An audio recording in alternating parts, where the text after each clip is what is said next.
പടം ഇറങ്ങി ഒരു 1.5 ആഴ്ച കഴിഞ്ഞപ്പോഴത്തേക്കും ഗവൺമെന്റ് തന്നെ എനിക്ക് കോള് വന്നു. ചേട്ടാ ശരിക്കും നമ്മൾ പറഞ്ഞ സംഭവം നടന്നു. എന്ത് കമൽ സാറ് വിളിച്ച്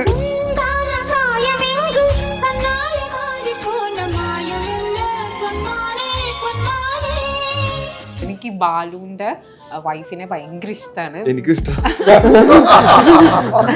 അല്ല, എന്റെ കല്യാണം കഴിഞ്ഞ രാത്രി വീട്ടിൽ പോയി മറ്റേ പെണ്ണിനെ വീട്ടിലേക്ക് എത്തുന്നു.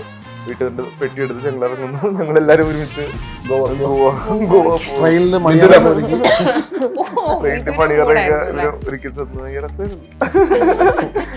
ആക്ച്വലി ഇതിന്റെ ഗ്രാഫിക്സ് പരിപാടിയും ഒക്കെ കുറച്ച് ഉണ്ടായിരുന്നു, കുറച്ച് പോസ്റ്റ് പ്രൊഡക്ഷൻ അങ്ങനെയൊക്കെ പറഞ്ഞ് ആൾക്കാര് അവതാറാണെന്ന്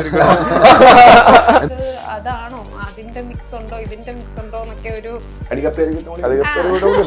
മിക്സ് ഇല്ല. ചിന്തയില്ലാണ്ട് ഫ്രീ ആയിട്ട് വർക്ക് ചെയ്യുക, അതാണ് ഏറ്റവും വലിയ സുഖം. ഇപ്പൊ ഞാൻ കട്ട് വിളിച്ച ചേട്ടാന്ന് വിളിക്കും, ആക്ഷൻ വിളിച്ച ചേട്ടാ, അവര് പറ്റിക്കരുത്, എന്തെങ്കിലും മാത്രം വിളിച്ചാൽ മതി. അപ്പൊ അവര് ലാസ്റ്റ് സങ്കടം ഉണ്ട്, എനിക്ക് ഉണ്ടാവാട് വന്നാ മതി പറഞ്ഞു. ഓക്കെ ഹണിബിയൊക്കെ ചെയ്തുകൊണ്ട് മറ്റേ ബ്രോ മറ്റേ ആദ്യമേ വന്ന് മറ്റേ എന്താണെന്നുള്ള നേരെ അങ്ങനെ വിളിക്കുന്ന ഒരു പരിപാടി കിട്ടില്ല. ഇത്ര നാള് പടം ചെയ്തിട്ട് പടം കണ്ടിട്ട് ആൾക്കാർ അപ്രീഷിയേറ്റ് ചെയ്യാൻ വിളിച്ചത് ബ്രഹ്മയുഗത്തിന് ശേഷമാണ്. അപ്പൊ അത് ഫഹദ്ക്ക വരെ ഡയറക്റ്റ് മെസ്സേജ് അയച്ചായിരുന്നു. 2025 എന്തായാലും നിങ്ങൾ സ്റ്റാർട്ട് ചെയ്യാണ്, നന്നായിട്ട് തന്നെ പോട്ടെ. എന്തായാലും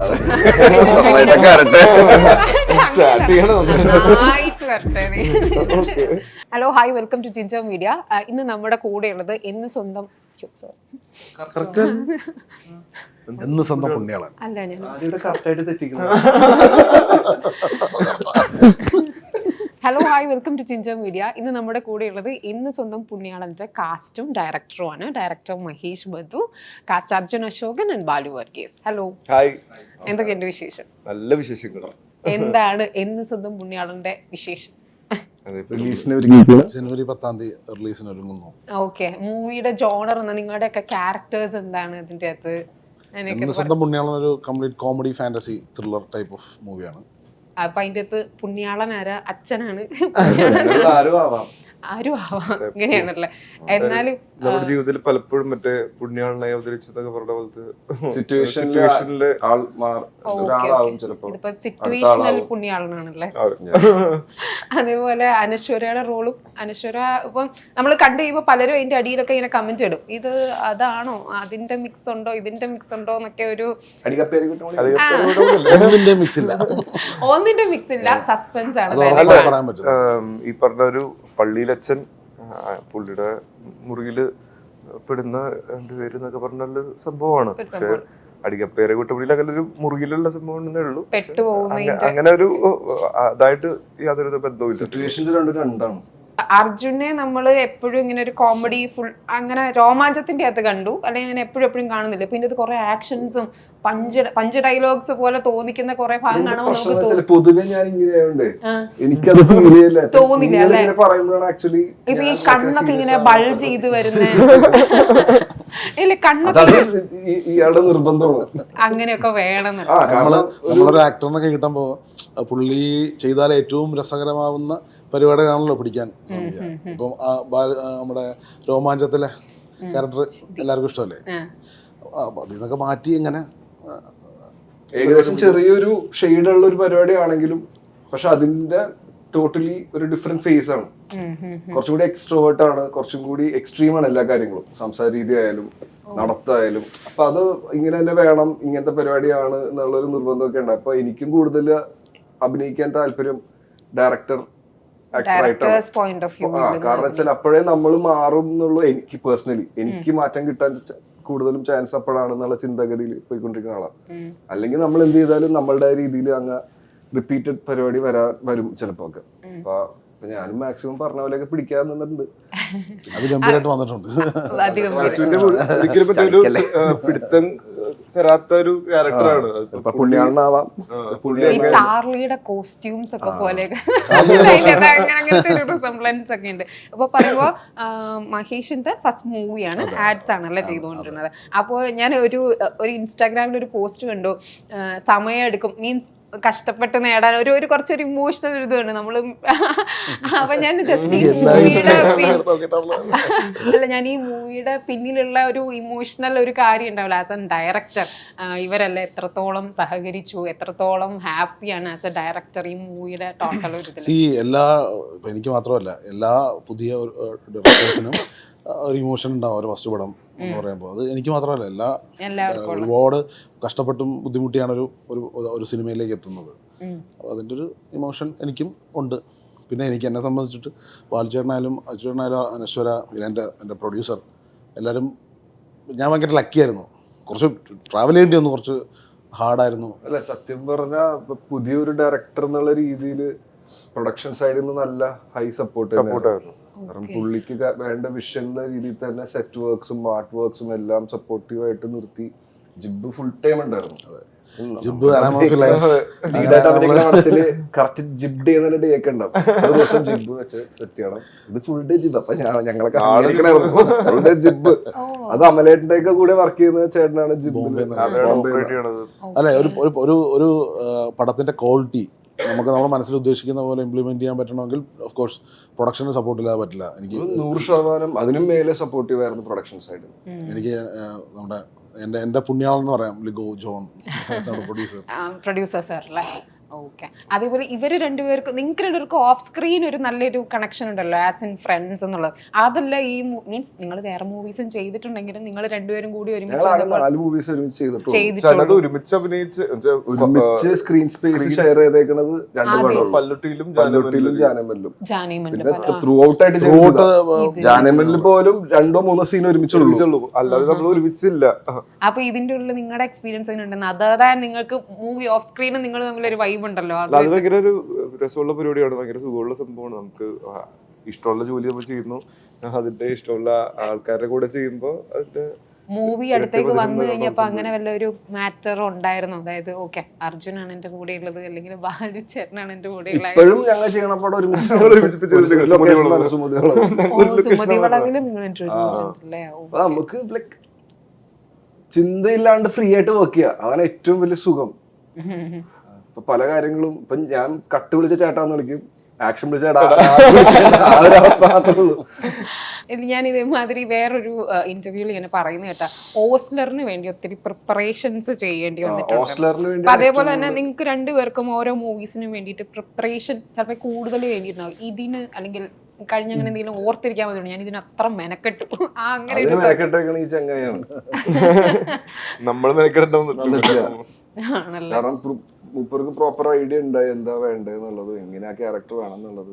അത്രയും പുള്ളി പ്രിപ്പയർ ചെയ്തിട്ട് പുള്ളിയുടെ മനസ്സിലുണ്ടായിരുന്നു എങ്ങനെ നമ്മളെ കൂട്ടി ചെയ്യിക്കണമെന്നുണ്ടായി. അപ്പൊ ഞങ്ങളത് ഇപ്പൊ പലപ്പോഴും പല സാധനങ്ങളും അയ്യോ അത് ശരിയാവൂന്ന് പറഞ്ഞ, പക്ഷെ എങ്ങനെയെങ്കിലും അത് പക്ഷെ അത് പിന്നെ ഡബിനെ കാണുമ്പോഴാണ് നമുക്ക് അത് കൊള്ളാല്ലേ എന്നൊക്കെ പറയുന്നത്.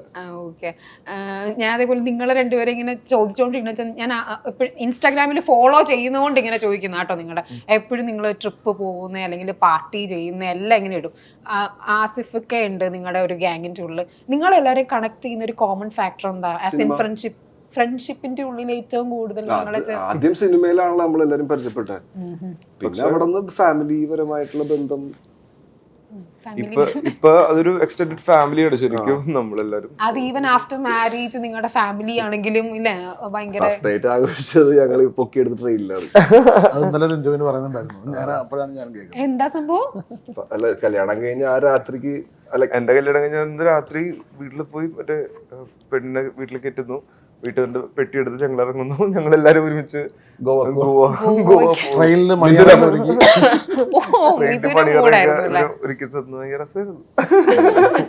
ഡാൻസ് ഒക്കെ ആ സമയത്ത് ഭയങ്കര ഹിറ്റ് ആയിരുന്നു നിങ്ങളുടെ കല്യാണത്തിന്റെ സമയത്ത്. പള്ളിന്ന് പുറത്താക്കൽ. ഈ മൂവിക്കകത്ത് വേറെയും സീനിയർ ആക്ടേഴ്സ് ഉണ്ട് അല്ലെ? രഞ്ജിത്ത് സാറുണ്ട്, രഞ്ജിത്ത് പണിക്കർ സാറുണ്ട്, ബൈചേട്ടനുണ്ട്, അൽത്താഫൊക്കെയുണ്ട്, വിനീത് വിശ്വമുണ്ട്.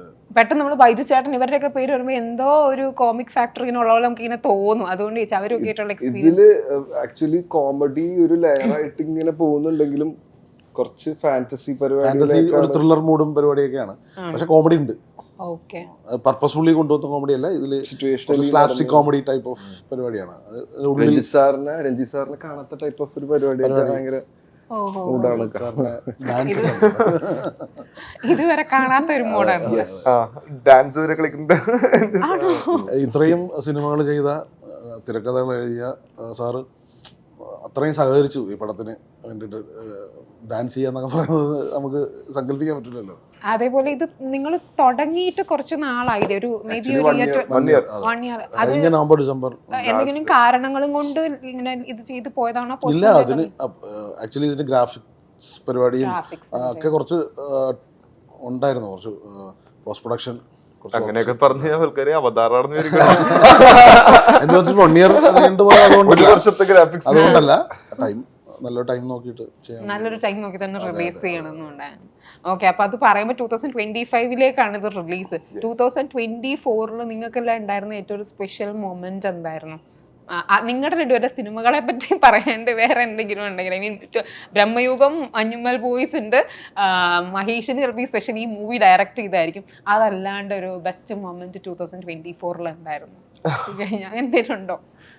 അല്ല, ബെസ്റ്റ് മൊമെന്റ്സ് എല്ലാ ദിവസവും ബെസ്റ്റ് മൊമെന്റ്സ് ഉണ്ടാക്കാൻ നോക്കാറുണ്ട്. അതെങ്ങനെയെങ്കിലൊക്കെ നമ്മള് എല്ലാ കാര്യത്തിലും നല്ലത് കണ്ട് ബെസ്റ്റ് മൊമെന്റ്സ് അങ്ങനെ ഉണ്ടാക്കി തന്നെ വന്നേക്കണ്. പക്ഷെ ഏറ്റവും എനിക്ക് ഓർമ്മ നിൽക്കുന്ന ഭയങ്കര രസമായിട്ടുള്ള മൊമെന്റ്, ഞങ്ങള് കമൽ സാറിനെ കാണാൻ വേണ്ടി പോയിട്ടായിരുന്നു. കമൽ സാറ് ഞങ്ങളെ വിളിച്ചിട്ടായിരുന്നു മഞ്ഞുമൽ ബോയ്സ് കണ്ടിട്ട്, നമ്മള് കാണണം എന്ന് പറഞ്ഞ പുള്ളി അപ്പൊ അതൊരു ഞാൻ ഗവൺമെന്റ് അടുത്ത് ഞങ്ങള് അതിന് മുമ്പ് സംസാരിച്ചിട്ടില്ലായിരുന്നു. ഈ പാട്ട് നമ്മള് പടത്തിൽ വെക്കുമ്പോ ഞാൻ ചെയ്തു ഗവൺമെന്റ് നമ്മളെല്ലാവരും കൂടി ഇരിക്കുമ്പോ, ഓ ഇതൊക്കെ കണ്ടിട്ട് കമൽ സാറൊക്കെ വിളിക്കണോ അല്ലേ എന്നൊക്കെ പറഞ്ഞിട്ട് നമ്മള് തമാശക്ക് പറഞ്ഞിട്ടുണ്ടായിരുന്നു. പക്ഷെ പടം ഇറങ്ങി ഒരു 1.5 ആഴ്ച കഴിഞ്ഞപ്പോഴത്തേക്കും ഗവൺമെന്റിൽ നിന്ന് എനിക്കൊരു കോൾ വന്നു, പാൽച്ചോട്ടാ ശരിക്കും നമ്മൾ പറഞ്ഞ സംഭവം നടന്നു. എന്ത് കമൽ സാറ് വിളിച്ച്, കമൽ സാറ് ശരിക്കും വിളിച്ച എന്ന് വിളിച്ച് നമ്മൾ ആക്സെപ്റ്റഡ് ആയിരുന്നു. അതെ, അപ്പൊ അതൊരു പെട്ടെന്ന് ചോദിച്ചപ്പോ അതാണ്. എന്തെങ്കിലും അർജുൻ അങ്ങനെ എനിക്കുണ്ടായത്, ഇത്ര നാള് പടം ചെയ്തിട്ട് പടം കണ്ടിട്ട് ആൾക്കാർ അപ്രീഷിയേറ്റ് ചെയ്യാൻ വിളിച്ചത് ബ്രഹ്മയുഗത്തിന് ശേഷമാണ്. അപ്പൊ അത് വെച്ചാൽ എനിക്ക് ഫഹദ്ക്ക വരെ ഡയറക്റ്റ് മെസ്സേജ് അയച്ചായിരുന്നു. ഇതുവരെയും അങ്ങനെ ഒരു റെസ്പോൺസ് ആരെങ്കിലും കിട്ടിയിട്ടില്ല. പക്ഷെ ആകെ വിളിക്കണത് ഗഡു വിളിക്കും, ബാലിപ്പ് വിളിക്കും, ആസിക്ക് വിളിക്കും, സൗബിക്ക് വിളിക്കും. സൗബിക്കയുടെ ഫസ്റ്റ് കോള് സൗബിക്കയുടെ ആയിരുന്നു പടം കണ്ട് ഫസ്റ്റ് ഡേ തന്നെ. പിന്നെ ഗഡു വിളിച്ച്, പിന്നെ ബാലിപ്പ് വിളിച്ച്, പിന്നെ നോക്കിയപ്പോ എല്ലാരും മെസ്സേജും കോളൊക്കെ ഇട്ട് അല്ല എക്സ്പെക്ട് ഇല്ലാത്തതല്ല. കാരണം ഇത്ര നാളും പടം ചെയ്തിട്ട് രോമാഞ്ചത്തിന് അപ്രീസിയേഷൻ കിട്ടിയെങ്കിലും വിളിച്ചിട്ടില്ല മെസ്സേജ് വഴി. പക്ഷെ ഇങ്ങനെ ആൾക്കാര് വിളിച്ചിട്ടത് റെസ്പോൺസ് ആയിട്ട് റിവ്യൂ ആയിട്ട് പറയുമ്പോ ഭയങ്കര ഒരു സന്തോഷം. പിന്നെ ഫാദിക്കയുടെ മെസ്സേജ് കണ്ടപ്പോ ഭയങ്കരമായിട്ട് മെസ്സേജ് ടോബി ബ്രോ വിളിച്ചായിരുന്നു. കുറെ പേര് ബേസിൽ അങ്ങനെ എല്ലാവർക്കും ഒരു അത് പറഞ്ഞപ്പോ ഞാൻ പെട്ടെന്ന് ഓർത്തത് സൈമയുടെ അവാർഡ്സ് കിട്ടിയപ്പോ ഇന്ന് എന്റെ അച്ഛന്റെ ബർത്ത്ഡേ ആണ്. എനിക്ക് അവാർഡ് കിട്ടിയത് ബെസ്റ്റ് ആക്ടർ കോമഡി രോമാഞ്ചത്തിന്. അതൊക്കെ കാണുമ്പോ അച്ഛൻ എന്താ പറയുന്നത്, തുടങ്ങിയപ്പോ ഒരു കോമഡിയിലേക്ക് ഫുള്ളിനല്ല കൊടുത്തിരുന്നേ. അല്ല, എനിക്ക് സന്തോഷം അതായിരുന്നു. കാരണം വെച്ചാല് അച്ഛൻ വന്ന വഴി കോമഡിയിലൂടെയാണ് ആസ് എൻ ആക്ടർ. അപ്പൊ ഇത്രയും നാള് ഞാൻ പടത്തിൽ അഭിനയിച്ചിട്ടും എനിക്ക് വിഷമം ഉണ്ടായാല് സൈമയ്ക്കൊന്നും എന്നെ വിളിക്കാറുണ്ടായില്ല ആരും. സൈമ ഐഫ ആരും വിളിക്കാറുണ്ടായില്ല. നോക്കിയപ്പോ ഒരു സൈമന്ന് കോൾ മെസ്സേജ്. അപ്പൊ അവര് പറ്റിക്കരുത്, ഉണ്ടെങ്കിൽ മാത്രം വിളിച്ചാൽ മതി. അപ്പൊ അവര് ലാസ്റ്റ് സങ്കടം ഉണ്ട്, അവര് പറഞ്ഞു നിനക്ക് ഉണ്ട് അവാർഡ് വന്നാ മതി പറഞ്ഞു. ഞാൻ പറഞ്ഞു ഓക്കെ. ദുബായില് അങ്ങനെ പോയി. ഓണത്തിന് ചെന്ന് അന്ന് തന്നെ നെക്സ്റ്റ് ഡേ അച്ഛന്റെ ബർത്ത്ഡേ ആയിരുന്നു. അപ്പൊ അന്നായിരുന്നു ഫംഗ്ഷൻ. അവാർഡ് മേടിച്ച് ഭയങ്കര ഹാപ്പി ആയിട്ട്. അച്ഛനും ഹാപ്പി. അച്ഛൻ ഇപ്പോഴും മഹേഷിന് 2024 ഞാൻ ചോദിച്ചപ്പോൾ എന്തായിരുന്നു വേറെ ഒരു സ്പെഷ്യൽ തിങ്? വേറെ ഒന്നുമില്ല, പുണ്യാളം തന്നെയാണ് ഏറ്റവും വലിയ. കുറെ വർഷങ്ങളായിട്ടുള്ള ഒരു കാത്തിരിപ്പാണല്ലോ ഫസ്റ്റ് ഒരു സിനിമ ചെയ്യാന്ന്. അത് തന്നെ അച്ഛൻ്റെ ബാലിച്ചേട്ടൻ അനശ്വരയൊക്കെ ഓക്കെ പറഞ്ഞപ്പോൾ നല്ലൊരു പ്രൊഡ്യൂസറിനെ കിട്ടിയപ്പോൾ അത് തന്നെയാണ് സ്പെഷ്യൽ. ഈ നിങ്ങളുടെ എല്ലാവരുടെയും ഈ ബോണ്ടിങ്ങിന്റെ കാര്യം ചോദിച്ചപ്പോൾ അനശ്വര പറയുന്നത് കേട്ടിട്ടുണ്ട്. മീൻസ് നിങ്ങളിപ്പം യൂത്ത് സ്റ്റാർസ് ആണെങ്കിലും യങ് ആയിട്ടുള്ള ആൾക്കാർ വരുമ്പോൾ ഭയങ്കര കംഫർട്ടിംഗ് ആണ്. ആസ് എൻ ആർട്ടിസ്റ്റ് ആണെങ്കിലും ആസ് പേഴ്സൺസ് ആണെങ്കിലും നിങ്ങൾക്ക് സെറ്റിൽ മൊത്തം നിങ്ങളുടെ ഒരു ടീം എങ്ങനെയുണ്ടായിരുന്നു? അനശ്വരയുണ്ട്. അനശ്വരയെ പറ്റി നമ്മൾ പറയാതിരിക്കാൻ പറ്റില്ല. അനശ്വരയും ഒരു ബിഗ് പാർട്ടാണ്. വളരെ ബ്രില്യന്റ് ആയിട്ടുള്ള ഒരു ആക്ടറാണ്. കാര്യം നമ്മള് ഒരു നടി എന്നൊക്കെ പറയുമ്പോ സ്വിച്ചിട്ട പോലെ മാറുക. സ്വിച്ചിട്ട പോലെ ഇന്നലെ ഇന്റർവ്യൂസിനൊക്കെ നമ്മള് പറഞ്ഞിട്ടുണ്ടായിരുന്നു. ഇപ്പോൾ ഒരു ഇമോഷണൽ സീനൊക്കെ പറഞ്ഞു കഴിഞ്ഞാൽ നമ്മൾ മുമ്പ് കേട്ടിട്ടുണ്ട് KPC ചേച്ചി പോലത്തെ വലിയ ആർട്ടിസ്റ്റുകളൊക്കെ ഗ്ലിസറും ഇല്ലാതെ കരയുന്നു എന്നൊക്കെ പറഞ്ഞിട്ട്. ഇപ്പോൾ പുതിയ ജനറേഷനിലുള്ള ആർട്ടിസ്റ്റ് അങ്ങനെ കേട്ടിട്ടില്ല. ആണല്ലേ? സീനാണ്, പൊളിയാണ്. അപ്പോൾ ഞാനും നേരിട്ട് കണ്ടെങ്കിൽ ഞാൻ ആദ്യമായിട്ടാണ് നമ്മുടെ അടുത്ത് തമാശ പറഞ്ഞിട്ട് ഓക്കെ റെഡി ടേക്ക് നമ്മളപ്പം തന്നെ മറ്റേ ഗ്ലിസർ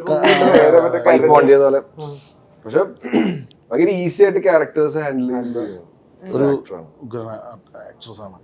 നമ്മളത് പല ക്യാരക്ടേഴ്സിലും ആളുടെ കണ്ടിട്ടുമുണ്ട്. അത് കഴിഞ്ഞിട്ട് ഇപ്പൊ നിങ്ങളെല്ലാവരും ചൂസ് ചെയ്യാൻ നേരത്ത് നമുക്ക് ആ സിനിമയ്ക്ക് ഒരു പ്രതീക്ഷയുണ്ട്, ഇത് അടിപൊളി പടമായിരിക്കും നിങ്ങളൊക്കെ, ബിക്കോസ് ഇപ്പൊ നിങ്ങളെല്ലാവരും അങ്ങനെ തന്നെയല്ലേ. അത് കാരണം എന്താ വെച്ചാല് ഇപ്പൊ എന്റെ ഒരു കാഴ്ചപ്പാടില് ആൾക്കാർ ഭയങ്കരമായിട്ട് ജഡ്ജ്മെന്റലായി ഓഡിയൻസ്. അപ്പൊ അത് നമ്മൾ നല്ല പടങ്ങൾ ചെയ്യണമെന്ന് ചെയ്യുന്ന ആൾക്കാരടക്കം ഡയറക്ടേഴ്സ് അല്ലെങ്കിൽ റൈറ്റേഴ്സ് അടക്കം കൂടുതലും പണിയെടുത്ത് തുടങ്ങി. കാരണം ഓഡിയൻസിനെ കയ്യിലെടുക്കുക എന്നാൽ ഇപ്പൊ ചെറിയ പരിപാടിയല്ല. എല്ലാ ടൈപ്പ് ഓഫ് പടങ്ങൾ ആൾക്കാർ അക്സെപ്റ്റ് ചെയ്ത് തുടങ്ങി. അപ്പൊ അതിലെന്താണ് പുതിയത് കൊണ്ട് മലയാള സിനിമയുടെ ഏറ്റവും വലിയ പരിപാടി എനിക്ക് തോന്നുന്നു പുതിയ ടൈപ്പ് കാര്യങ്ങൾ കൊടുക്കുക. അതുകൊണ്ട് നമുക്ക് ജഡ്ജ് ചെയ്യാൻ പറ്റുന്നില്ല ഇപ്പൊ ഏത് ടൈപ്പ് ഓഫ് പടമാണ് ഓഡിയൻസ് കൂടുതൽ എടുക്കുക എന്നുള്ളത്. ഇപ്പോൾ ഓണത്തിനാണെങ്കിൽ നമ്മൾ എക്സ്പെക്ട് ചെയ്യുന്ന പടങ്ങളല്ല, ക്രിസ്മസിനാണെങ്കിൽ വേറൊരു ജോണല്ല. അപ്പൊ അത് നമുക്ക് വേണ്ട, നമുക്ക് നല്ല സിനിമ കഴിഞ്ഞ ഫെബ്രുവരി കഴിഞ്ഞ വർഷം ഒരു പീക്ക് ടൈം ആയിരുന്നല്ലോ അല്ലെ. എല്ലാ ടൈപ്പ് പടം ഇറങ്ങിയത് എല്ലാ പടവും വർക്കായി. 2025 എന്തായാലും നിങ്ങൾ സ്റ്റാർട്ട് ചെയ്യാണ്, നന്നായിട്ട് തന്നെ പോട്ടെ എന്തായാലും. നന്നായിട്ട് വരട്ടെ. ഞാന് ചെറിയൊരു സെഗ്മെന്റ് പോലെ വെച്ചിട്ടുണ്ട്. സിൻസ് നിങ്ങളുടെ ഒരു ചർച്ച് റിലേറ്റഡ് ആയിട്ടുള്ള ഒരു സംഭവം ആയതുകൊണ്ട്, അല്ല വലിയ സംഭവമല്ല, ഞാൻ ചർച്ച റിലേറ്റഡ് ആയതുകൊണ്ട് കുറച്ച് കുറ്റസമ്മതങ്ങൾ അല്ലെങ്കിൽ കുമ്പസാരം കൺഫെഷൻസ് നടത്താൻ വേണ്ടിട്ട് ചെറിയ ചെറിയ ഒരു കാര്യങ്ങളാണ്. അതായത് ഈ സെറ്റിൽ നിന്നും അല്ലെങ്കിൽ നിങ്ങൾ പോകുന്നിടത്തു നിന്നും ഏറ്റവും കൂടുതൽ അടിച്ചു മാറ്റാൻ നിങ്ങൾക്ക് തോന്നിയിട്ടുള്ള ഒരു കാര്യം എന്താണ്? കൺഫെഷൻ ആണ്. ഈ പടത്തിലോ? ഈ പടത്തിലാണെങ്കിലും എവിടെയാണെങ്കിലും നിങ്ങൾക്ക് എവിടെയെങ്കിലും ചെന്ന് കഴിയുമ്പോൾ മീൻ സെറ്റ് ആയിക്കോട്ടെ അല്ലെങ്കിൽ ആ ഒരു ലൊക്കേഷൻ ആയിക്കോട്ടെ, ബ്ലൂ ടാഗ് എന്താ ബ്ലൂ ടാഗ് എന്നൊരു സാധനമുണ്ട്, ക്ലേ പോലെ ഇരിക്കുന്ന വലിയ ക്യാമറ ലൊക്കേഷനാണെങ്കിലും മറ്റേ ഫുൾ ടൈം അത് വെച്ച് കളിയായിരിക്കുള്ളൂ. എല്ലാവർക്കും അതാണോ? പിന്നെ യൂഷ്വലി പ്രോപ്പർട്ടീസ് എടുത്തു പോകാറുണ്ട്, ചോദിച്ചിട്ട് എടുക്കുന്ന ഡ്രസ്സോ അങ്ങനത്തെ ചില പടത്തില് ചില പ്രോപ്പർട്ടീസ് ബ്രഹ്മയുഗത്തിലെ പകിട എന്റെ കയ്യിലുണ്ട്, ഞാൻ നമുക്ക് കളിച്ചു. അങ്ങനെ പിന്നെ ഒരു പടത്തിലെ പേന എന്റെ കയ്യിലുണ്ട്. അങ്ങനെ എന്തെങ്കിലും ഒരു ക്യാരക്ടർ തോന്നിപ്പോവും, ഇത് എനിക്ക് തന്നില്ല ഒന്നും, ചിലപ്പോ ഷൂട്ട് ഉണ്ടെങ്കിലോ എന്നൊക്കെ വിചാരിച്ചിട്ട് അവര് ഇനി ചോദിക്കാലോ, നമുക്ക് ഇതൊരു അവസരമാക്കി. പിന്നെ ചോദിക്കാന്ന് വെച്ചാൽ സെറ്റിൽ നിന്ന് ഇപ്പൊ നിങ്ങൾക്കൊന്ന് ബ്രേക്ക് എടുക്കണം തോന്നിയിട്ട് വെറുതെ എക്സ്ക്യൂസ് ഒക്കെ പറഞ്ഞിട്ട് മുങ്ങിയിട്ടുണ്ടോ ഏതെങ്കിലും? ഇപ്പൊ ഞാൻ ഈ സിനിമയെ ഫോക്കസ് ചെയ്തിട്ടുള്ള കേട്ടോ, അങ്ങനെയൊക്കെ ചെയ്തിട്ടുണ്ടോ ഒരു കൺഫെഷൻ? ഇല്ല, ശരിക്കും നമ്മള് ഇഷ്ടപ്പെട്ട് ചെയ്യണ പരിപാടിയെ കൊണ്ട് ഇത് ഞങ്ങക്ക് ബ്രേക്ക് ആകുമ്പോഴോ അയ്യോ. മറ്റേ ഭയങ്കര അടിപൊളിയാണ്. യൂണിറ്റിലെ ചേട്ടന്മാര്, പ്രൊഡക്ഷനിലെ ചേട്ടന്മാര്, ഫുൾ ക്രൂ എല്ലാവരും ഉണ്ടല്ലോ. നമുക്ക് നമ്മുടെ ഒരു ഫാമിലി പോലെ ആയി തീരും ഒരു 10 ദിവസം കഴിയുമ്പോ തന്നെ. പിന്നെ പൊളിയാണ്. അപ്പൊ അതില്ലാണ്ടിരിക്കുമ്പോഴാണ് നമുക്ക് ഒരു സുഖം ഉണ്ടായിരുന്നത്. ഇവിടെ നിന്ന് ഓടിപ്പോവാൻ തോന്നൂല, ഇവിടെ വരാൻ തന്നെ നമുക്ക് എന്തായാലും തോന്നുള്ളൂ. സെറ്റ് അടിപൊളിയാണ്. നിങ്ങൾ ദീപാവലി ഒക്കെ സെലിബ്രേറ്റ് ചെയ്യുന്നതും അതും ഇതും ഒക്കെ ഇങ്ങനെ ഡയറക്ടർ നമ്മളോടൊന്ന് പറഞ്ഞു തന്നിട്ട് നിങ്ങൾ പ്രിറ്റൻഡ് ചെയ്തിട്ടുണ്ടോ? എനിക്ക് ഇതെന്ത് ചെയ്താ തലയിൽ തിരിയണില്ല, എന്നാലും ഞാൻ നമുക്ക് ചെയ്യാം, എടുത്തേക്കാം, നോക്കാം. അതാ നേരത്തെ പറഞ്ഞ അങ്ങനെ ചിന്തിച്ച് അങ്ങനെ ചെയ്തിട്ട് അത് ഡബിനാകുമ്പോ റിസൾട്ട് കാണുമ്പോഴാണ് നമ്മളുടെ ജഡ്ജ്മെന്റ് തെറ്റായിരുന്നു മനസ്സിലാവുന്നത്. ഈ പടത്തിലും കൊറേ സംഭവം ഉണ്ടല്ലോ. അപ്പൊ നമ്മളിത് ഇതെങ്ങനെ ശരിയാവും? ഇല്ല, അത് ലൗഡാക്കാനൊക്കെ പറയുമ്പോ മുപ്പത് കാണുന്നത് ബാക്ക്ഗ്രൗണ്ട് സ്കോർ ഇട്ടിട്ടായിരിക്കും. നമ്മളവിടെ പ്ലെയിൻ ആയിട്ട് കാണുമ്പോൾ നമുക്ക് ചിലപ്പോൾ ജഡ്ജ്മെന്റ് തെറ്റും. പിന്നെ ഞാൻ നേരെ ബ്രഹ്മ്യൂസ് കഴിഞ്ഞാൽ നേരെ ജോയിൻ ചെയ്യണം. അവിടെ ഭയങ്കര സട്ടിലൊക്കെ ആയിട്ട് അഭിനയിച്ച് നേരെ അടിച്ചു കീറാൻ. ഏറ്റവും സ്ട്രേഞ്ച് ആയി വന്നിട്ടുള്ള ഒരു നിങ്ങളുടെ ഒരു ഫാനിന്റെ ഒരു ഇന്ററാക്ഷൻ, നിങ്ങൾക്ക് ഇതെന്താന്ന് തോന്നിപ്പോയി, അങ്ങനെ എന്തെങ്കിലും ഒരു ഇന്ററാക്ഷൻ പോയിന്റ് ഉണ്ടായിട്ടുണ്ടോ? അതൊന്നും പറയാൻ പറ്റൂല. പക്ഷെ നമ്മളത് അത് ഫാനല്ലേ, നമ്മൾ ഇഷ്ടപ്പെട്ട ഒരാൾക്കാരല്ലേ. അപ്പൊ നമ്മള് അങ്ങനെ നിങ്ങളൊന്നും ഞെട്ടിപ്പോയ ഒരു മൊമെന്റ്, അയ്യോ എന്റെ പേര് ഇത്രോ സ്നേഹം അല്ലെങ്കിൽ ഇത്രോ ആരാധനയോ? ഉണ്ടാവല്ലേ? അല്ല, അത് രസമുള്ള ഒരു പരിപാടി ഉണ്ടാവാറുണ്ട്. ചില ഇപ്പൊ എനിക്ക് കിട്ടിയ ഒരു പ്ലസും, അത് പ്ലസ് ആണോ എന്താണെന്ന് എനിക്കറിയുമ്പോൾ കാര്യം ഈ ഹണി ബി ചെയ്തുകൊണ്ട് മറ്റേ ബ്രോ മറ്റേ ആദ്യമേ വന്ന് മറ്റേ എന്താണെന്നുള്ള നേരെ അങ്ങനെ പിടിക്കുന്ന ഒരു പരിപാടിയായിരിക്കും എനിക്ക് കിട്ടുന്നത്. അപ്പൊ എനിക്ക് എന്നെ ഇഷ്ടപ്പെടുന്ന കുറെ ആൾക്കാര് എന്റെ മറ്റേ ബെസ്റ്റ് ഫ്രണ്ടിനെ പോലെ ആദ്യമേ പെരുമാറുള്ളൂ. അത് ഏതവസ്ഥയിലാണെങ്കിലും ഒന്ന് മറ്റേ തോളത്ത് വന്ന് എന്റെ ഇറുക്കി പിടിക്കുന്ന പോലത്തെ അവസ്ഥകൾ എന്റെ പറയുന്നത്. പക്ഷെ അത് ഞാനത് എന്റെ ഒരു എൻജോയ് ചെയ്യണം ഒരു ഉറപ്പായിട്ടും. അവരെന്നെ അത്രയും ക്ലോസ് ആയിട്ട് കാണുന്നു, അതിന്റെ ഒരു സുഖമുണ്ട് കാണാറുള്ളൂ. അതേപോലെ ആനന്ദ് ശ്രീബാലയുടെ ഒരു മൂവിയുടെ ഇതിന് പോയപ്പോ കണ്ടു, ഒരു ആന്റി അവിടെ ഇരുന്നിട്ട് ഞാന് സാമ്യ മീൻസ് അങ്ങനത്തെ ഒക്കെ കണ്ടു കഴിയുമ്പോ നിങ്ങക്ക് എന്താ തോന്നുന്നു? ഭയങ്കര സന്തോഷല്ലേ, കാരണം സിനിമയിൽ എത്തിപ്പെടാന്ന് മാത്രമായിരുന്നു ആദ്യത്തെ സ്വപ്നം. പിന്നെ അത് ട്രൈ ചെയ്തിട്ട് വർക്കാവാതായപ്പോ എങ്ങനെയെങ്കിലും സിനിമയെ തന്നെ പറ്റുള്ളൂ വിചാരിച്ചിട്ടാണ് നമ്മൾ ഏരിയായിട്ട്. അപ്പൊ ആ ഒരു ലെവലിൽ ചിന്തിച്ചു പോയ ഒരാൾ ഇപ്പൊ ഇവിടെ ഇറങ്ങി നായകനായിട്ട് പടം ഇറങ്ങുമ്പോ ഇങ്ങനെ ആൾക്കാരെ അക്സെപ്റ്റ് ചെയ്യണമെന്ന് പറഞ്ഞു കഴിയുമ്പോ ഭയങ്കര സന്തോഷമുണ്ട്. അതാണ് ഓടിച്ചെന്നത് അപ്പൊ തന്നെ പറഞ്ഞപ്പോ തന്നെ. അല്ല, അപ്പൊ കിട്ടുന്ന സ്നേഹം ഭയങ്കര രസമുള്ള. ഇപ്പൊ ഞങ്ങളിപ്പോ നമ്മള് ഒരുമിച്ച് ഷൂട്ട് ചെയ്തോണ്ടിരിക്കുകയാണ് പാലക്കാട്. അപ്പൊ അവിടെ രണ്ടമ്മൂമ്മമാര് അവിടെ ഡെയിലി അവിടെ വരും. നമ്മള് ഷൂട്ട് എടുക്കുന്നത് മാളിപ്പുറം നമ്മുടെ പടങ്ങള് കണ്ടിട്ട് ഇവര് മറ്റേ രാവിലെ എന്തെങ്കിലും ഫുഡ് ഉണ്ടാക്കിക്കൊണ്ട് ഇവര് ദൂരെ നടന്നു വരും. ഫുൾ എനർജിയില്. പക്ഷെ നമ്മളെക്കാട്ട് എനർജി കാണുമ്പോ തളർന്നു. പക്ഷെ അവര് സംസാര രീതിയും ബെസ്റ്റ് ഫ്രണ്ട്സ് അവര് ബെസ്റ്റ് ഫ്രണ്ട്സ് ആയിരുന്നു. പക്ഷെ അത് ഭയങ്കര ഞങ്ങക്ക് ഭയങ്കര ഒരാള് പവർ ഹൗസും മറ്റേയാള് കൊടുത്ത രണ്ടമ്മമാരാ. ഇവര് വന്ന് എല്ലാ ദിവസവും നമുക്ക് കൊണ്ട് ഭക്ഷണം തരും. അപ്പൊ അത് ശരിക്കും നമുക്ക് സിനിമയിൽ ചെയ്യണോണ്ട് കിട്ടുന്ന ഒരു പ്രിവിലേജ് ആണ്. അതൊരു സുഖമുള്ള പരിപാടിയാണ്. ലൊക്കേഷൻ പാലക്കാടായിരുന്നോ?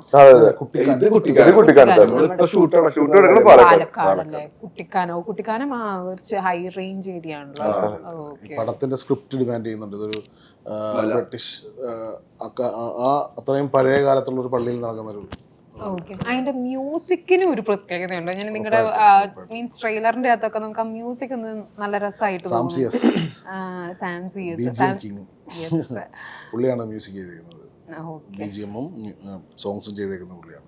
മൃദുൽ ബിടെക്കിന്റെ ഡയറക്ടർ മൃദുൽ ഇങ്ങനെ എഴുതിയേക്കുന്നത് കണ്ടു.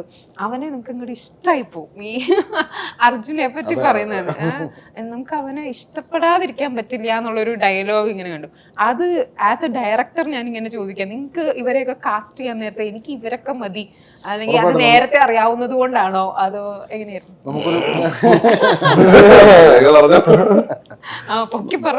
നമ്മള് സിനിമയില് പുതിയ ആദ്യത്തെ സിനിമയാണെങ്കിലും ഇപ്പൊ ഇവരെ പോലത്തെ ആക്ടേഴ്സിന്റെ കൂടെ വർക്ക് ചെയ്യുമ്പോൾ അതൊരു നമുക്ക് പുതിയൊരു സ്ഥലത്ത് അല്ലെങ്കിൽ പുതിയൊരു പരിപാടി ചെയ്യാണെന്ന് ഫീൽ ചെയ്യില്ല. നമ്മള് ഭയങ്കര ഫ്രണ്ട്ലി ആയിരിക്കും. അനശ്വരയാണെങ്കിൽ അത് അതിന്റെ ഉത്തരം ഞാൻ പറയാം. ഞാൻ കണ്ടു സൗബിക, ആസിക, പിന്നെ ബാലചേട്ടനിൽ ഇവര് ഡീൽ ചെയ്യുന്ന രീതി നമ്മൾ അഡാപ്റ്റ് ചെയ്ത് പോകും ഓട്ടോമാറ്റിക്കലി. കാരണം ഇങ്ങനെ നിന്നാലും മതി, നമ്മൾ മറ്റേ കൊമ്പത്തെ ആളാണെന്ന് കാണിച്ചത് അവരൊരു പൊളാപ്പാന്ന് പോകും. സത്യാവസ്ഥ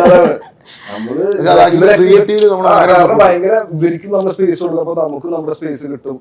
നമ്മൾ എല്ലാവരും ഒരു ആൾക്കാരാണ്. അപ്പൊ ആ രീതിക്ക് അങ്ങനെ ചില്ല് ചെയ്ത് പോയി കഴിഞ്ഞാൽ അപ്പൊ ഇവര് കണ്ട് വന്നുകൊണ്ടായിരിക്കും ചിലപ്പോ.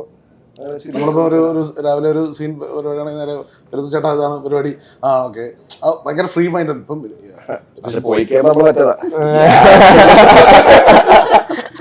ആണോ സത്യം കൺഫ്യൂസ് ആണോ? അടിപൊളിയായിരുന്നു. കാരണം ടീം, റൈറ്റർ സാംജി, എല്ലാവരും നമ്മുടെ ആർട്ട് അനീഷ് നാടോടി, അപ്പുമാരായി നമുക്ക് നല്ലൊരു ക്രൂ തന്നെ കിട്ടിയിട്ടായിരുന്നു മൊത്തത്തിൽ. എന്താ പറയുക, ചുമ്മാ പറയാല്ലോ കേട്ടോ, ഭയങ്കര സപ്പോർട്ടീവ് ആയിട്ട് നല്ല ക്വാളിറ്റിയിൽ ചെയ്യാൻ പറ്റി. ഏറ്റവും വലിയ ഹാപ്പി. ഞാൻ ഒരൊറ്റ കാര്യം കൂടി ഒന്ന് ചോദിച്ചു കേട്ടോ. ഔട്ട് ഓഫ് ദ ബോക്സ് ആണ്, പക്ഷെ ഈ ഇടയ്ക്ക് അമ്മയുടെ പേജിന്റെ ഉള്ളിൽ മീൻസ് അമ്മ നിങ്ങൾ ഇപ്പൊ ഇന്റർവ്യൂ നടത്തുന്നുള്ളൂ ഞങ്ങളുടെയൊക്കെ പണിയെ കമ്മേണ്ടിട്ട്. അപ്പൊ അതിന്റെ ഉള്ളിൽ ഇന്റർവ്യൂ നടത്തിയപ്പോൾ അതിന്റെ ഉള്ളിൽ കണ്ട് കംഫർട്ട് ഫുഡ്. അപ്പൊ ഞാൻ പെട്ടെന്ന് ഗണപതി ഒരു ഇന്റർവ്യൂവിന്റെ ഉള്ളിൽ പറയണ കേട്ടതാണ്, ബാലു ചേട്ടന്റെ വീട്ടില് എന്ത് വന്നാലും എനിക്ക് അത്ര നോൺ വെജ് സാധനം എവിടെയെങ്കിലും ഉണ്ടാകുമോ? നിങ്ങളുടെയൊക്കെ കംഫർട്ട് ഫുഡ് എന്താണ്? നോൺ വെജ് ഇല്ലാണ്ട് പറ്റൂലാത്ത ഒരാളാണോ? അല്ല അങ്ങനെയാണ് നമ്മള് വിചാരിക്കില്ല, ഞാൻ ചുമ്മാ ചോദിച്ചാണ് ഇങ്ങനെ കണ്ടു. വെജൊക്കെ മലക്ക് പോകുമ്പോ